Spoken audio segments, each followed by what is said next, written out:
Hello, നമ്മുടെ ബാങ്കിൽ ഞാൻ ഒരു ചെക്ക് ഡെപ്പോസിറ്റ് ചെയ്യുവാണെങ്കിലേ അത് ക്ലിയർ ആകാൻ എത്ര ദിവസം എടുക്കും മാഡം? നമ്മുടെ ബാങ്കിന്റെ തന്നെ ചെക്കാണോ അതോ വേറെ ബാങ്കിന്റെ ചെക്കാണോ? Other ബാങ്കിന്റെയാണ് madam. അങ്ങനെയാണെങ്കിൽ 3 ദിവസം എടുക്കും. നിങ്ങളുടെ ബാങ്കിന്റെ ഓപ്പോസിറ്റ് ബിൽഡിംഗിലുള്ള ബാങ്കിന്റെ ചെക്കാണ് മാഡം ഞാൻ ഡെപ്പോസിറ്റ് ചെയ്തത്. അതിനെന്തിനാണ് മാഡം 3 ദിവസം? സാർ, ഇതിനൊക്കെ ഓരോ ഫോർമാലിറ്റീസ് ഇല്ലേ? നമുക്ക് ആ ബാങ്കിന്റെ ഫോർമാലിറ്റീസ് അനുസരിച്ചല്ലേ കാര്യങ്ങൾ ചെയ്യാൻ പറ്റത്തുള്ളൂ. എന്ത് ഫോർമാലിറ്റി മാഡം? ഒരു ഉദാഹരണം പറയുവാണെങ്കിൽ, സാർ അത്യാവശ്യമായിട്ട് ഒരു സ്ഥലത്തോട്ട് പോയിക്കൊണ്ടിരിക്കുകയായിരുന്നു. ആ പോകുന്ന വഴി ഒരു ശ്മശാനത്തിന്റെ അടുക്കൽ എത്തിയപ്പോഴത്തേനും സാറിന് പെട്ടെന്നൊരു ഹാർട്ട് അറ്റാക്ക് വന്ന് സാർ അവിടെ തന്നെ കുഴഞ്ഞു വീണ് മരിച്ചെന്ന് വിചാരിക്കുക. ശ്മശാനം തൊട്ടടുക്ക തന്നെയാണല്ലോ എന്ന് വിചാരിച്ച് സാറിനെ ഉടൻ തന്നെ ശ്മശാനത്തിൽ എടുത്ത് സംസ്കരിക്കത്തില്ലല്ലോ. വീട്ടിൽ കൊണ്ടുപോയി അതിന്റെ ആചാരാനുഷ്ഠാനങ്ങളെല്ലാം നടത്തിയിട്ടല്ലേ സംസ്കരിക്കാൻ വേണ്ടിയിട്ട് കൊണ്ടുവരത്തുള്ളൂ. ബാങ്കിന്റേതായിട്ടുള്ള ചില ഫോർമാലിറ്റീസ് ഉണ്ട്. ദയവായി നിങ്ങളും അത് പാലിക്കണം. സാറിന് വേറെ സംശയങ്ങളൊന്നും ഇല്ലല്ലോ അല്ലേ? ഒരു സംശയവും. Okay sir, have A nice.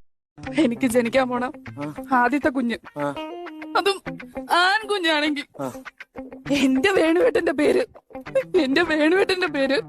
ഞാൻ ഇടും എന്റെ കൊച്ചിന്. എന്തിനടി വല്ലവനും കലോത്സവത്തിന് കിട്ടുന്ന ട്രോഫിയിൽ എന്റെ പേര് കൊത്തി വെക്കേണ്ട കാര്യം?